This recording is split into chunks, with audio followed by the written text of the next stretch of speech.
2009 മൻമോഹൻ സിംഗ് സർക്കാർ കൊണ്ടുവന്ന ഏകീകൃത തിരിച്ചറിയൽ സംവിധാനമാണ് ആധാർ. തട്ടിപ്പുകളും ഭീകരവാദ പ്രവർത്തനങ്ങളും തടയുകയും സർക്കാർ സേവനങ്ങൾ കൂടുതൽ ലളിതമാക്കുകയും ചെയ്യുക എന്ന ലക്ഷ്യത്തോടെയാണ് ഇത് അവതരിപ്പിച്ചത്.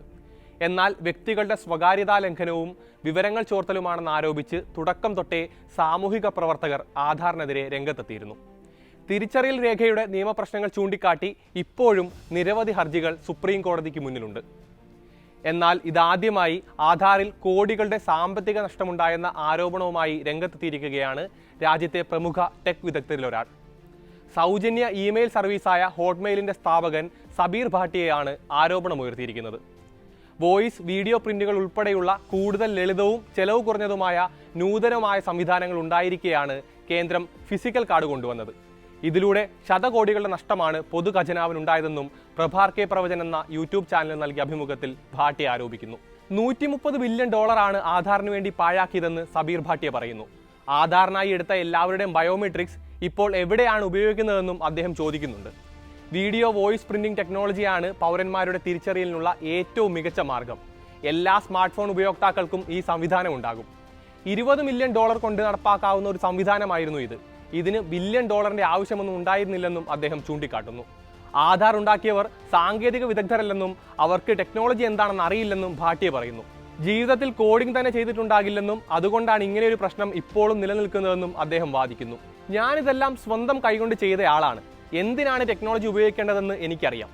എല്ലാ ഇന്ത്യക്കാരുടെയും വോയിസ് പ്രിന്റ് എടുക്കാനാകും. എൻ്റെ പേരിതാണ്, താമസിക്കുന്നത് പ്രസ്തുത സ്ഥലത്താണ് എന്നെല്ലാം പറഞ്ഞാൽ വോയിസ് സന്ദേശം അയക്കാം. നമ്മുടെ ശബ്ദവും വീഡിയോയും എല്ലാം യുണീക്കാണ്. ഈ വോയിസ് പ്രിന്റ് ഒരു ഡാറ്റാബേസിൽ ശേഖരിച്ചു വെച്ചാൽ അതൊരു യുണീക്ക് ഐഡന്റിഫിക്കേഷനായി ഉപയോഗിക്കാം. വിമാനത്താവളത്തിൽ ആളുകളെ തിരിച്ചറിയാൻ വേണ്ടിയും അത് ഉപയോഗിക്കാൻ പറ്റും. വിമാനത്താവളത്തിൽ നിന്ന് ഒരാൾ കടന്നു വരുമ്പോൾ അയാൾ ആരാണെന്ന് ഒറ്റയടിക്ക് അങ്ങനെ തിരിച്ചറിയാനുമാകും. നിങ്ങളുടെ കയ്യിലുള്ള കാർഡ് നോക്കി പരിശോധിക്കേണ്ട ആവശ്യമില്ല. അതാണ് ടെക്നോളജി. ചെറിയ ചെലവിൽ പൂർത്തിയാക്കാവുന്നതായിരുന്നു ഇത്. തലച്ചോറ് വെച്ച് ചിന്തിച്ചു നോക്കിയാൽ $130 കോടി വെറുതെ ചെലവഴിച്ചതാണെന്ന് വ്യക്തമാകുമെന്നും ഭാട്ടിയ അഭിപ്രായപ്പെടുന്നു. ഇന്ത്യയിൽ നിയമം അതിന്റെ അക്ഷരാർത്ഥത്തിൽ നടപ്പാക്കാനാണ് ശ്രമം നടക്കുന്നതെന്നും അദ്ദേഹം കുറ്റപ്പെടുത്തി. നിയമത്തിന്റെ അന്തസത്ത എന്താണെന്ന് ആരും നോക്കുന്നില്ല. 2015-16 കാലഘട്ടത്തിലാണ് ഞാൻ സ്ട്രൈപ്പ് പോലെ ഒരു ഓൺലൈൻ പേയ്മെന്റ് സിസ്റ്റം ഇന്ത്യയിൽ തുടങ്ങാൻ ശ്രമിച്ചത്. ക്രെഡിറ്റ് കാർഡ് ഉൾപ്പെടെയുള്ള ഇടപാടുകൾ ലളിതമാക്കുന്ന തരത്തിലായിരുന്നു സംവിധാനം.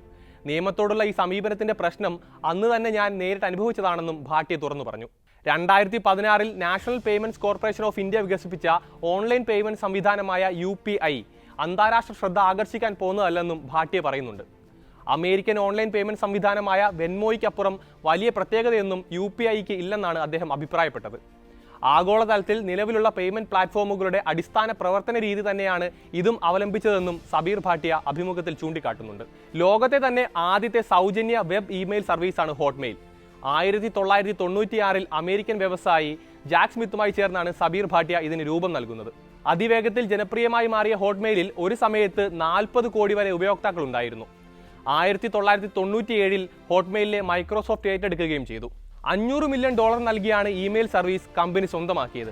2000 വരെ കമ്പനിയുടെ ചരിത്രത്തിലെ ഏറ്റവും വലിയ ഏറ്റെടുക്കലായിരുന്നു ഇത്. പിന്നീട് മൈക്രോസോഫ്റ്റിന്റെ വിനോദ വിവര സേവന ശൃംഖലയായ MSNലും 2005 വിൻഡോസ് ലൈവിലും ഹോട്ട്മെയിലിനെ ലയിപ്പിച്ചു.